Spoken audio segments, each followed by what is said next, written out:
Good afternoon. Good afternoon. This is RCB News, and I am your host, Ryan Bowling. I want to get right into the news, the information in hand.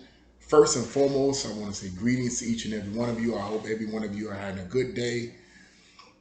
But I want to get right into it, the information in hand. First, I want to introduce to you guys a new book that I purchased a few weeks ago. As a matter of fact, I'm going to be in my future videos. I'm going to be showing you guys a lot of books that I purchased, and prayerfully, hopefully, if you don't have them, you'll decide to buy them.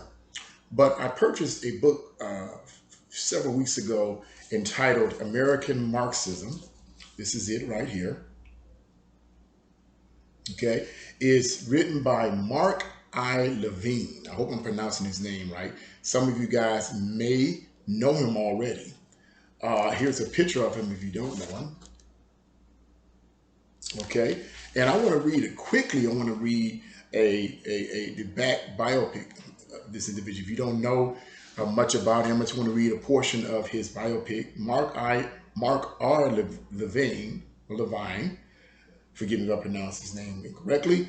Is a nationally syndicated talk show host of Levine TV, chairman of Landmark Legal Foundation, and the host of the Fox News show Life, Liberty, and Levine. He's the author of 6 consecutive #1 New York Times bestsellers: Liberty and Tyranny, Ameritopia, The Liberty Amendments, Plunder and Deceit, Rediscovering Americanism, and On Freedom of the Press.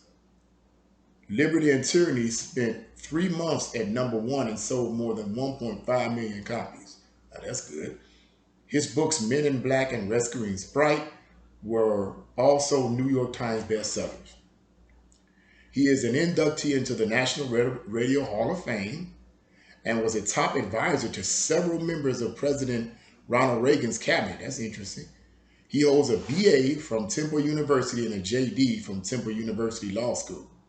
So, yeah, sure. So this is American Marxism. I haven't completed reading the book. I'm up to about, I say, pages 55, but it's a good read. And evidently, he's referring to Marxism, or the system of Marxism, which is the philosophical explanation for communism. Communism is the acting out of Marxism, kind of like the Bible. The Bible is the word of God, but when a Christian lives out the godly life, that basically is the living out of the Bible. The Bible is the philosophy. The godly life is the fulfilling of that philosophy. Communism is the fulfillment of Marxism. Marxism is the ideology, the teaching, the system. So American Marxism is simply a breaking down of this horrible condition, or this horrible plight that we as Americans are dealing with. Now, in this video, this is going to be somewhat a special video because I'm going to read some paragraphs from a couple of articles that I looked up in the back of Mark R. Levine's book. Well, actually, forgive me for that. It's one article, but if you want to find the rest of the articles in this book, I will have some of those articles in the box, in the description box below. So you just click on it and you'll see some of the articles in there. But I'm going to read one article from his book, some paragraphs from that article, and then I'm going to read a article from Black Lives Matter. Now, what this video is going to be about is the connection between Black Lives Matter and a extremist Marxist group known as Weather Underground. This goes all the way back to the 1960s. We got to understand that this whole idea, and I said this in my previous videos, this whole idea of Marxism and communism and socialism is not new. And until it's been around for decades, and we have to expose it for what it is. We have a responsibility, those of us that know, we have a responsibility of exposing it for what it is. It's very clever. Those who are Marxists are very clever in the way they explain themselves. They're very clever in the way they use words and mix up words and change the meanings of those words in order to deceive the masses. So I'm going to read some paragraphs from these two articles that I found. One is going to be on Black Lives Matter. It's their homepage, or at least one of the homepages. They got a lot of branch homepages, but I believe this is one of the homepages. And then I'm going to be reading an article on the weather, some paragraphs on the article for the Weather Underground. So I'm going to go to that real quick. And by the way, I'm using, I can't actually show you visibly this article because I don't have the software for it. I'm using the camera on my laptop computer. I don't have the software or the know-how at this point to actually be able to visibly show it to you. But you, as I said earlier, you can look this up in the description box below, and you can type it into Google and read the rest of the article for yourself. But I'm going to go to the Weather Underground article, and I'm going to read some paragraphs from this. And I want you, and once I read some paragraphs from this article, I'm going to read some paragraphs from the Black Lives Matter homepage, and I want you to listen to the similarities between these two. Weather Underground, also called Weather Underground Organization, formerly Weathermen, it's a militant group of young white Americans formed in 1969. They grew out of the anti-Vietnam War movement. The Weather Underground, originally known as Weathermen, evolved from the Third World Marxists, a faction within Students for a Democratic Party, which is also abbreviated SDS. The major national organization representing the burgeoning New Left, which is the major, let me correct myself, which is the major national organization representing the burgeoning New Left in the 1960s. Now, the New Left, if some of you may or may not know about what the New Left is, but New Left is simply that. Is distinctive from what is known as the Old Left. The Old Left was less violent and less combative, and they were a little bit more logical. The New Left, needless to say, is more violent and more aggressive. And you're going to find this out in this, as I read the rest of this article. You're going to find out just how violent the Weather Underground actually was. Members of the Weather Underground sought to advance communism through violent revolution. And the group called on, get this now, the group called on America's youth to create a rearguard action against the U.S. government that would bring about its downfall. Now, I'm going to read some of the actions. I'm going to read a portion of it, of their actions. Now, listen to this. These people were very violent. It says, Weathermen launched an offensive during the summer of 1969. In one action in the Northeast, it tried to recruit members of community colleges and high schools by marching into classrooms, tying up and gagging teachers. Can you believe that? And presenting revolutionary speeches. At the Harvard Institute for International Affairs, the group smashed windows, tore out phones, and beat professors. This is insane. See, a lot of the stuff that we was dealing with back in 2020 with Black Lives Matter and Antifa and other far leftist extremist groups,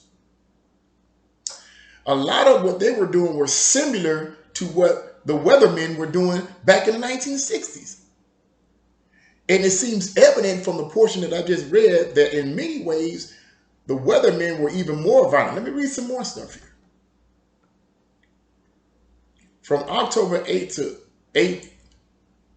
11, 1969, Weathermen worked to organize thousands of young people in direct assault on the police. Now get this, whom they call, you ready? Whom they call pigs.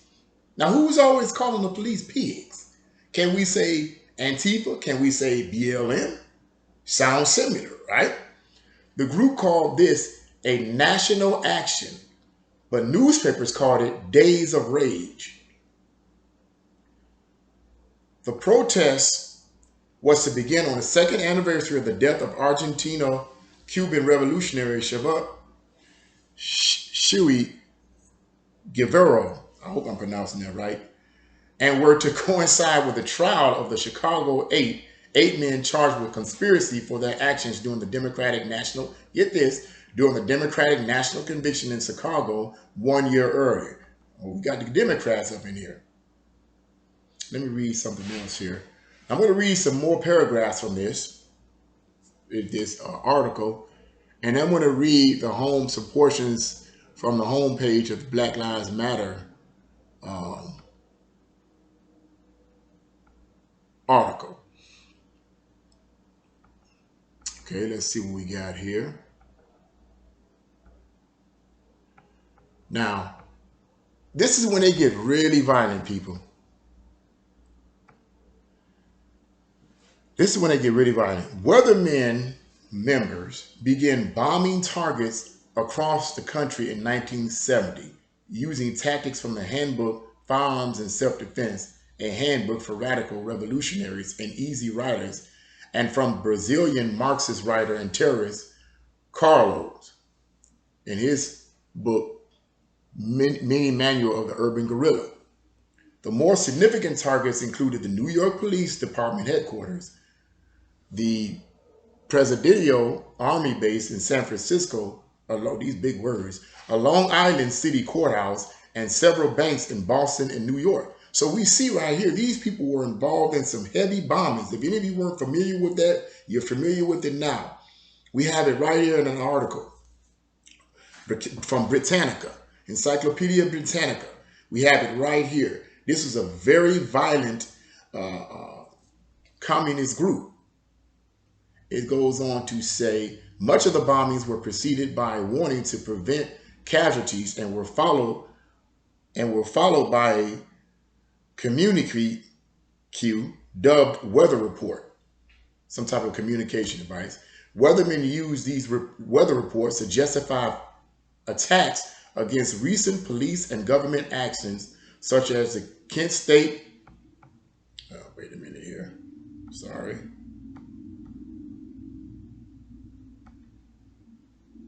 Such as the Kent State, lost my place there.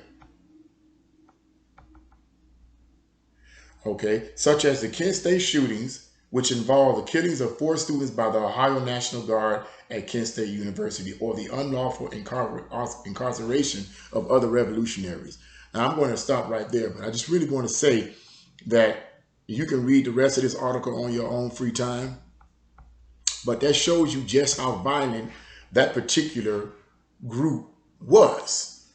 Now, you may say, well, I mean, what's that mean to us today? I mean, we don't got nothing to do with weathermen, you know, are they around today? Well, according to some sources, I think it was Timothy Leary, or no, Bill Ayers. He was one of the members of the weather ground movement, and it is said that he literally became a tenor professor in one of the universities. I think it was Columbus University.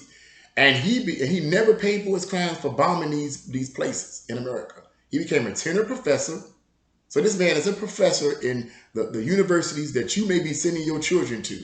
This man is teaching your children how to hate America, that America is racist and all this other kind of stuff. But I'll get into it a little bit later. I'm digressing here. Let me read you some portions of the article from Black Lives Matter. Or rather, Black Lives Matter's homepage. Black Lives Matter was founded in 2013 in response to the acquittal of Trayvon Martin's murder. Black Lives Matter Global Network Foundation is a global organization in the US, UK, and Canada whose mission is to eradicate white supremacy and build local power to intervene in violence inflicted on Black communities by the state and vigilantes. Let me say something real quick here in reference to the fact that this is a global network foundation. It's interesting how that this can be a global network foundation and it was founded in 2013, but now it's global. I'm pretty sure that they're receiving huge donations from some very radical people. I'm not going to say their names, but some of you probably already know. And then the heading says further, by combating and countering acts of violence, creating space for Black imagination and innovation, really creating space, and centering Black joy, we are winning immediate improvement in our lives. Now, before I go any further in that article, let's do a little analyzing here. Since Black Lives Matter has been in existence, have they added any improvement in the lives of Black people in America? Because it seems clear to me, as most of you, that every time they would show their faces, there was always followed by negativity, violence, assault, looting, you name it, it's always negatives. So how is that bringing improvement in our lives? I don't know, but I digress.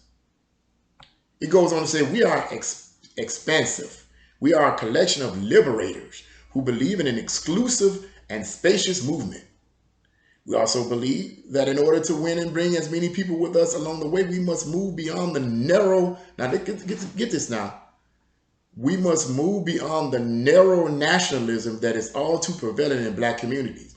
Now, what I believe that this means by narrow nationalism is that what they're trying to do is get a lot of these Black people who love America to hate America, or at least if they're neutral about America, to get them to hate America. When you nationalists are usually people, for the most part, that love their country. I'm not talking about somebody who's obsessive or fanatics like Adolf Hitler, but he was a National Socialist, but that's another story.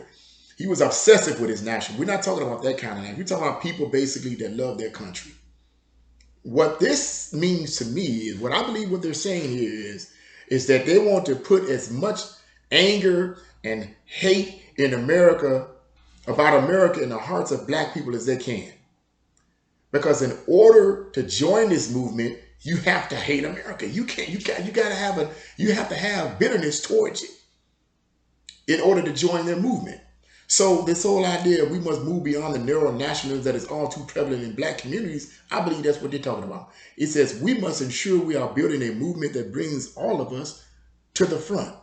Now get this, we affirm the lives of Black, queer, and trans folks. Nothing wrong with that. We want to do disabled folks, undocumented folks, folks with records, women, and all Black lives along the gender spectrum. Now, here's what's interesting about this.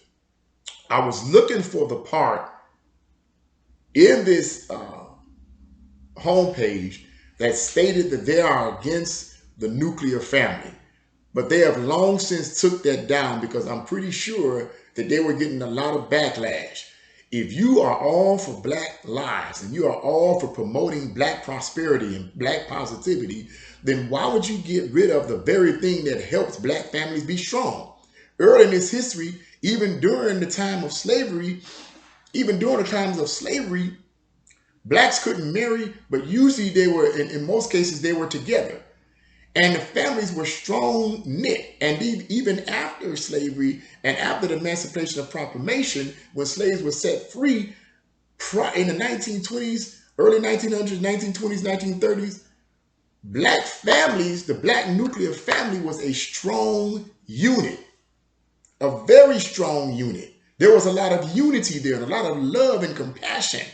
And when you have strong families, you can produce strong children. And in this early article, in this early homepage, BLM had that in there. They said they was against the nuclear family. I'm pretty sure they still are. They just took that out of there because they was getting a lot of backlash. But the devil is a lie. See, the devil is the devil no matter what you say. The devil don't change his stripes.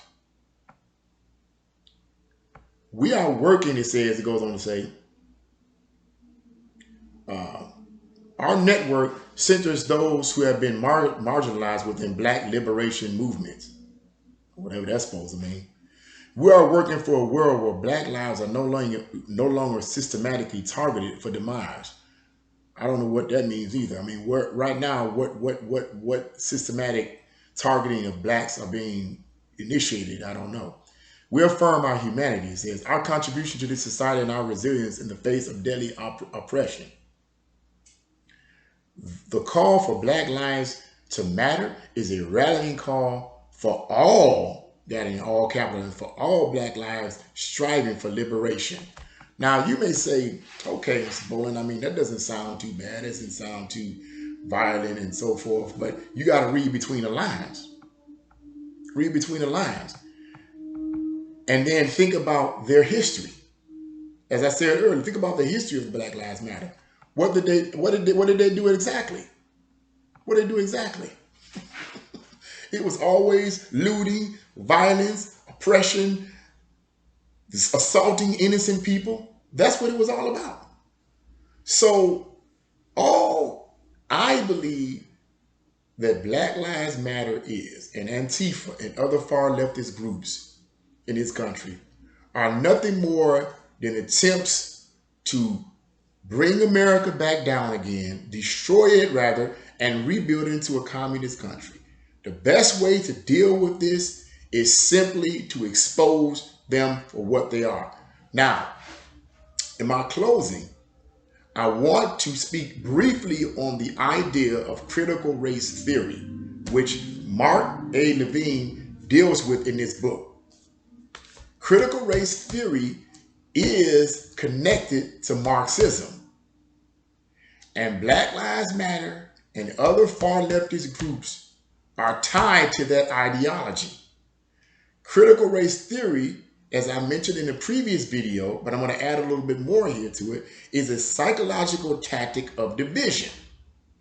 It is designed to divide us here in America. It is designed to provoke hate in whites and hate in blacks in order to make us angry with each other. Now, in my closing, I want to say this. I like to always leave with a positive note in all my videos. And the first and only one right now is, if you are a white person and you're listening to this video, do not let critical race theory make you bitter. Pretty straightforward. Don't let it make you bitter. That is the objective, to cause you to be angry, to cause you to be bitter, to cause you to raise your fists up. All black people are not like that. Most of the black people that act that way are usually uneducated. They don't discern, they lack wisdom, they lack knowledge, they lack understanding, and they already probably have some beef or chip on their shoulder from the past anyway. So do not let critical race theory make you bitter. Expose it for what it is. The Bible, and I'm not trying to preach, but the Bible says in the book of Ephesians, and I'm going to always usually quote that scripture in some of my later videos, we are not partakers of the hidden works of darkness, but we are rather to expose them. Marxism, communism, Black Lives Matter, Antifa, and other far leftist groups are hidden works of darkness. They look nice, they sound nice, but in reality, they're tools of darkness designed to destroy this country and reshape it into something that it isn't. So be encouraged, continue to do what you're doing, continue to expose evil for what it is, so that people can eventually be set free from this terror that is gaining ground in our country. But by the grace of God, we're going to win. God bless you and have a nice day. If you like this video, press the like button, like icon,